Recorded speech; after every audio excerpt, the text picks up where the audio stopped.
Hi everybody, welcome to 54 Nights RV. This is our... Wait, you didn't say I'm Chris, I'm Terry. I'm Terry. I'm Chris. Goober.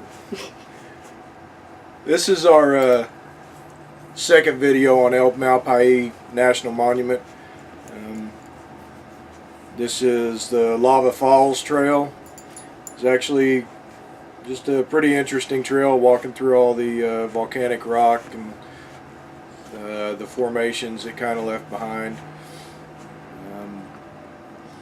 It's I guess kind of a moderate as far as difficulty. There's really it's kind of a flat trail.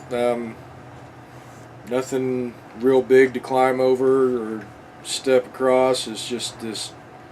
It's a little rugged. It's kind of. It's not quite as taxing as hiking a Rocky Mountain trail with the big boulders and their love of steps. And the high altitude. And the high altitude. A little bit of that, but no, this is. It's a half-mile trail or three-quarter-mile trail. I'm trying to remember, but just kind of rough terrain, and again, you really don't want to take your dogs on this trail because that basalt, that volcanic rock is very abrasive. That eat up on their little paws pretty quick. There's a cairn. This trail, you rely on those cairns to guide you through the trail. If you don't see a cairn from the cairn you're standing at, don't go wandering. See, she likes to steal stuff from national parks. And you see me put it right back down. But it didn't go where it was supposed to go. It went right where it was supposed to go. No, I don't think so. I don't think it did. You'll find through these videos she likes to take stuff. I don't. I swear I do not take anything. You saw it. Don't take things from your national parks. I don't, and you should not either. Yeah, one of these days I'll tell you a little story about that one. I promise I don't take things from the national parks. But these cairns, like I said, they're your guides through this trail. Other than that, there are no trail markings. So if you get to a cairn and you don't see the next one, don't go wandering off. Pause a minute or two and look around. Sometimes they're tucked behind these pinions where you can just barely make them out, but the Park Service also doesn't want you building new cairns. They actually maintain the cairns on these trails. Where a lot of trails, cairns are made by hikers and maintained by hikers. This trail in particular is maintained by the National Park Service, and it actually, on the brochure that you get, tells you don't make new ones.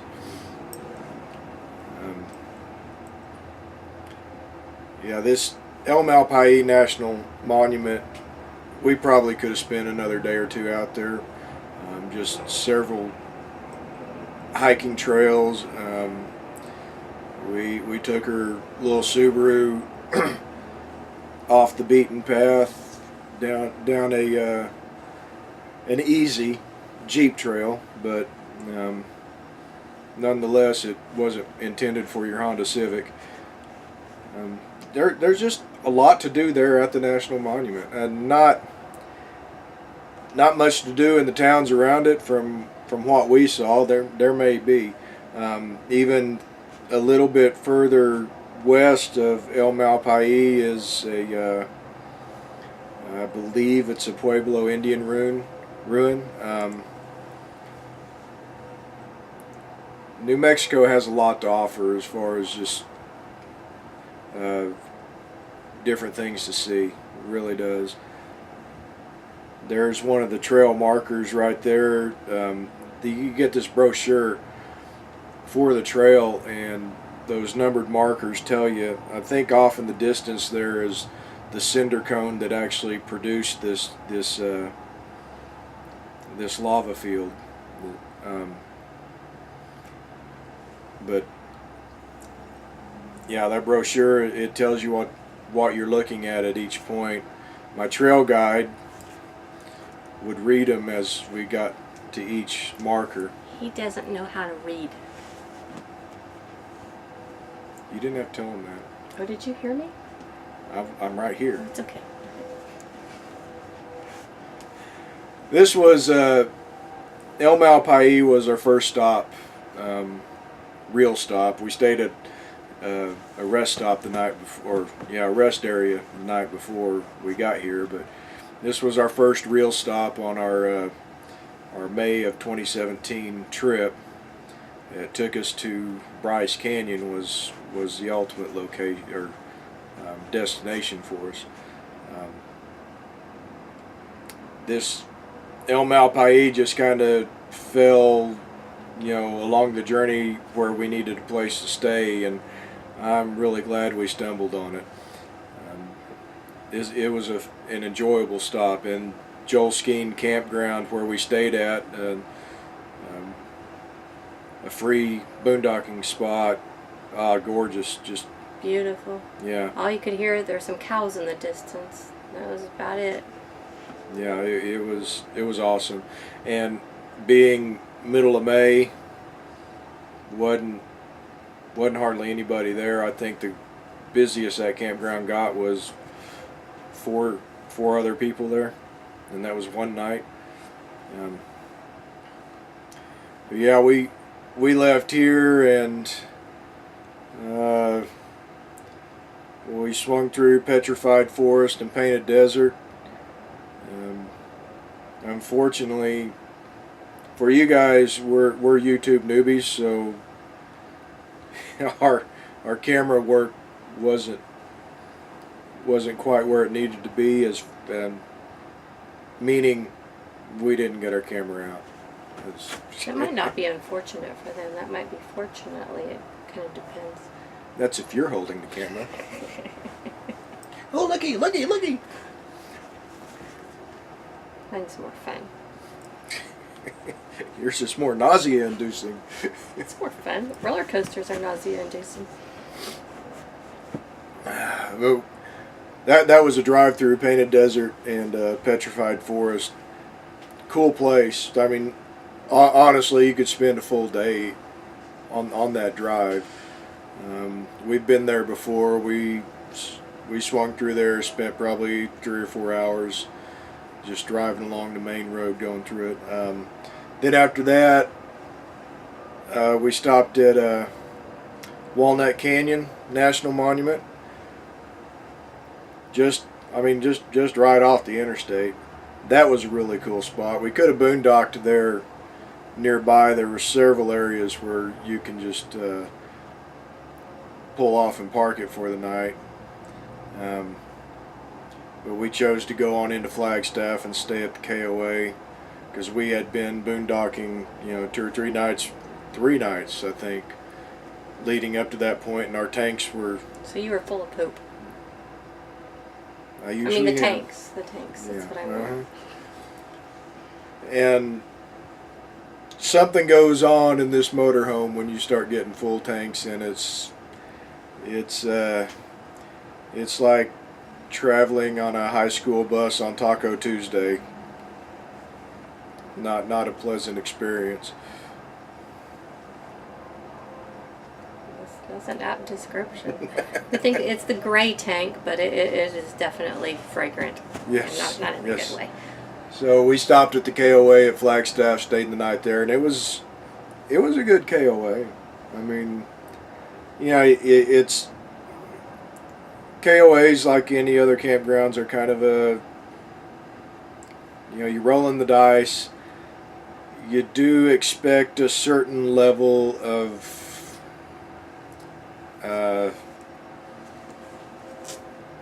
I guess amenities or features when you stay at a KOA. And there have been a couple of KOAs where lacking. yes, but this one was a decent KOA, and it was actually extremely shady. If you've got a soft-sided camper like a pop-up or a hybrid, you're in the shade at this KOA. It's really cool. And we stayed there, and then we from there we drove on up to Bryce Canyon, made a swing by Horseshoe Bend, which we'll have a video on that. Yeah, I think the whole trip was about a week long, and middle of May, which is the off season, the shoulder season, however you want to put it. And not a whole lot of people out there, and really everywhere we stayed, I think everything was opened. I don't think any of the gift shops or any of the tourist stores were closed. So it was really a good time of year to do this particular trip.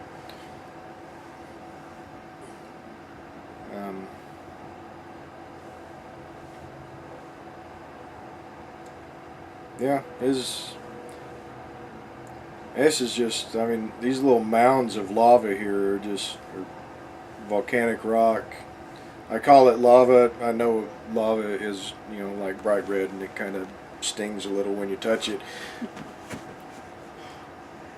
Yeah, this volcanic rock it's just, I mean, like this little mound here, just it's just fascinating.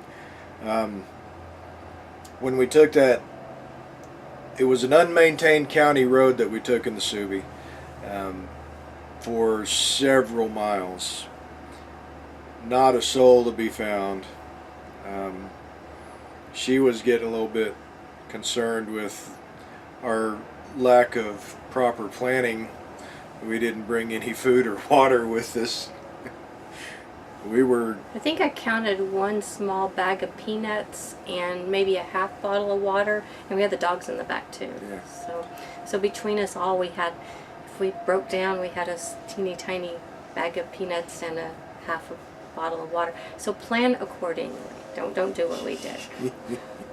I didn't expect to be on that road that long, but it was fun. It was fun. We ran across a herd of cattle out on that road, and they weren't letting us by. No, you know, for those of you who have, dealt with cattle, you know that when they see a vehicle pull up, they're thinking food. You're bringing food. And that's exactly what they thought. They saw that Subi come around the corner, and all 30 or 40 of them are like, food! We actually had to go off of the road to get around them. And then they were looking at us like, you're not supposed to do that. Yeah, wait a minute. Isn't that like against the law? But we did reach a point on that county road where there was a side road that said lava tubes. Sounded cool. So we turned down that road. Well, the other part of that sign that said lava tubes, it had a little, like 6x6 brown and white sign with the Jeep grill on the front of it. Not sure what that meant. But we We're turned out for down an adventure. it. Yeah. I figured if we reach a point where we can't go, then we just turn back around and carry on. We went down that trail for quite a while, and then we reach another point in the trail. There's barbed wire fence and an incline at that barbed wire fence like this that is nothing but head-sized rocks with a larger 9x9 brown and white sign with a Jeep grill on it. Okay. For larger Jeeps. I guess for bigger Jeeps. So we decided to carry on. Same attitude. If we can't do it, we turn around and go back the other way. And it was a little bit more intense. For a Wrangler, yeah, it was nothing. But for a stock Subaru Forester, it was fun.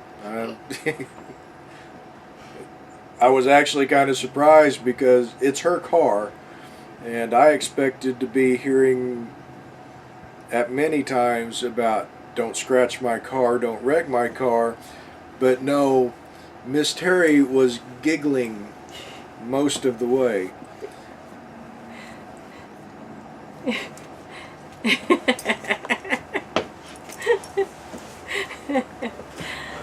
Yeah. I don't care.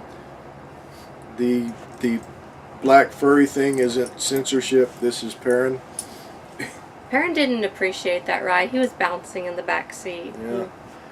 The funny part about that stretch, we get to the end of it and we're at a parking lot, and it's the parking for the Lava Tubes hiking trail, and on the other side of that parking lot is a civil looking road coming into it.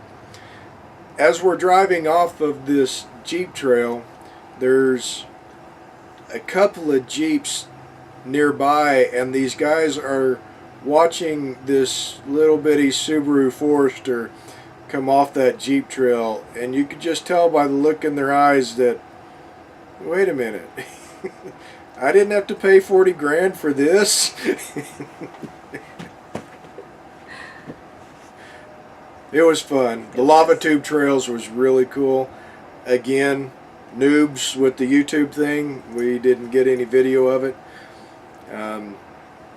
But the lava tubes is actually where the lava flows, as they hardened, they formed caves, just a network of caves underneath this entire flow here. And in spots they had caved in, so the tubes are exposed where you can see them, and it's almost like a natural bridge over this one section that this trail takes you to. I guess, okay, it is a natural bridge, just not the type that you would expect to see in Utah, made of volcanic rock. I think there's a lot of natural bridges in Utah, actually. That's what I said, not like the ones you would see in Utah. Oh, I see. Okay. All right. You can keep up? He might fall off one of those natural bridges next time. We are going to be in that area, so yeah. But yeah, it was pretty cool. I next time we're headed out that way, and you know, some of our bucket list trips take us out that direction, so we'll be stopping here again for another couple of nights, and I would like to get a permit to go inside these lava tubes. They just to explore a little bit. Like I said, El Malpais, intriguing little national monument. They're just off I-40 at Grants, New Mexico. Definitely worth the stop, and if you're capable of boondocking, swing over to Joel Skeen Campground. It makes a good base camp and a really peaceful place to be. They have picnic tables. They have covers over the picnic tables. There's bathrooms fairly close to all the campsites. For a boondocking spot, it's really, I mean, we haven't boondocked that much, but it's pretty nice. Yeah, honestly, I'm surprised they didn't charge $15-20 a night. These old crevices, like right there, they're a good 3 or 4 foot deep, and they're all through there.